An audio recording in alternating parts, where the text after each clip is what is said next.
හැමෝටම සුබ දවසක්. Access Technology YouTube channel එකට සාදරයෙන් පිළිගන්නවා. මේ වීඩියෝ එකෙන් ඔබ වෙත ගෙන එන්නේ කුඩා මිනි ඇම්ප්ලිෆයර් එකක් ගැන. මේකේ ඇති විශේෂත්වය නම් මාකට් එකේ අඩු මුදලකට ලබා ගන්න පුළුවන්. ඒ වගේම වෝල්ටේජ් එකත් 5 වෝල්ට් දෙන්න තියෙන්නේ. අඩු වෝල්ටේජ් එකක් USB හරහා වුණත් දෙන්න පුළුවන්. ක්වොලිටි එක අතින් කියනවා නම් ඉතාමත්ම හොඳ ක්වොලිටි එකක් තියෙනවා. D ක්ලාස් වර්ගයට අයත් ඇම්ප්ලිෆයර් එකක්.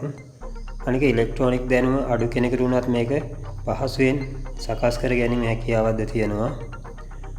මේකේ විශේෂත්වය නම් මේ අඩු ඉඩ ප්‍රමාණයක් තියෙන්නේ. මේ පොඩි කොටසක උනත් මේ රඳවා ගන්න පුළුවන් මේක. ඒ කියන්නේ සකස් කර ගන්න පුළුවන්. අපි එහෙමනම් මේ ඉදිරියට කතා කරමු මේ ඇම්ප් එක ගැන. විශේෂයෙන්ම මේකේ මේ ඔබ එදිනෙදා භාවිතා කරන ඔඩියෝ උපාංග වලටද පහසුවෙන් සම්බන්ධ කර ගන්න පුළුවන්. ඉලෙක්ට්‍රොනික දැනුම අඩු කෙනෙකුට උනත් මේක නිර්මාණය කර ගැනීම හැකියාවක්ද තියෙනවා. එහෙමනම් මාත් එක්ක දිගටම රැඳෙන්න කියලා ආරාධනා කරනවා. මේකේ ප්‍රැක්ටිකල් එකත් මේක සකස් කර ගන්න ආකාරයත් ඉදිරියට අපි කතා කරමු. හරි, එහෙමනම් මම මේක ටිකක් විග්‍රහ කරන්න මේ කුඩා ඇම්ප් එක ගැන. මේකේ ප්‍රධාන IC එක වන කවුරුත් දන්නවා මේ IC එක. ඒ වගේ මේ ඇම්ප් එකත් භාවිතා කරලා ඇති හුඟ දෙනෙක් ඉලෙක්ට්‍රොනික ක්ෂේත්‍රයේ ඉන්න අය. PAM8403 කියන ප්‍රධාන IC එකෙන් තමයි මේක සමන්විත වෙලා තියෙන්නේ.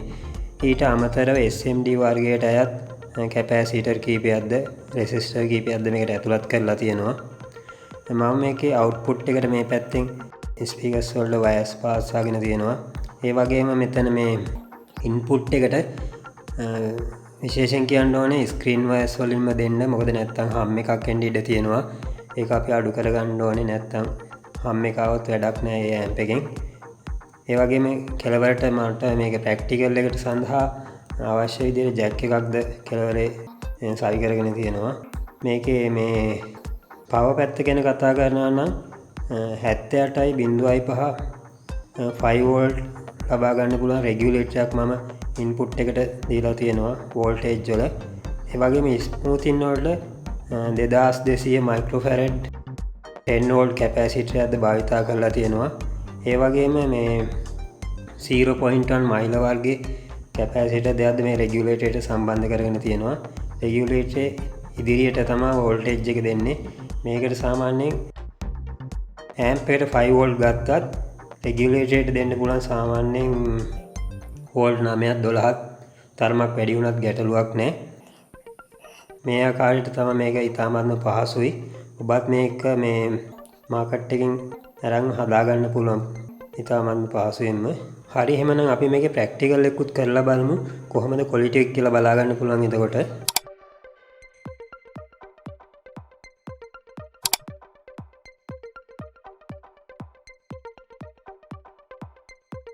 මම මේකට ඉන්පුට් එක විදිහට මේ විදිහ කුඩා ෆෝන් එකකින් තමයි ලබා දෙන්නේ. මේවට මේ විදිහේ වයර්ස් නම් භාවිතා කරන්න එපා. ස්ක්‍රීන් වයර්ස්ම භාවිතා කරන්න. මොකද එතකොට මේ හම් එකේම අඩු කරගන්න පුළුවන්.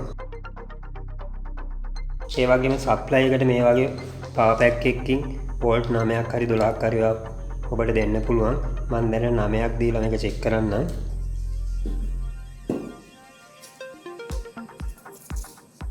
මෙතන මේ ස්පීකර්ස් වලට කුඩා ස්පීකර් දෙකක් සම්බන්ධ කරගන්න ඕනේ.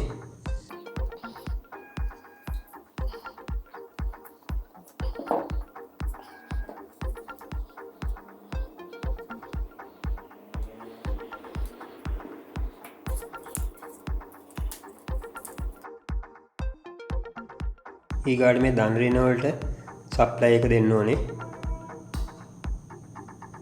මේ විදිහට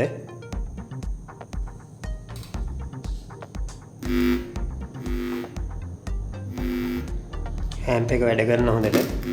හරි, එහෙනම් මේකට පවර් දීලා තියෙන්නේ. මම මේකට මේ ජැක් එක කනෙක්ට් කරගන්නවා.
ඇත්තට මේක හොඳ ඇම්ප් එකක් ඔබටත් පහසුවෙන්ම හදාගන්නත් පුළුවන්.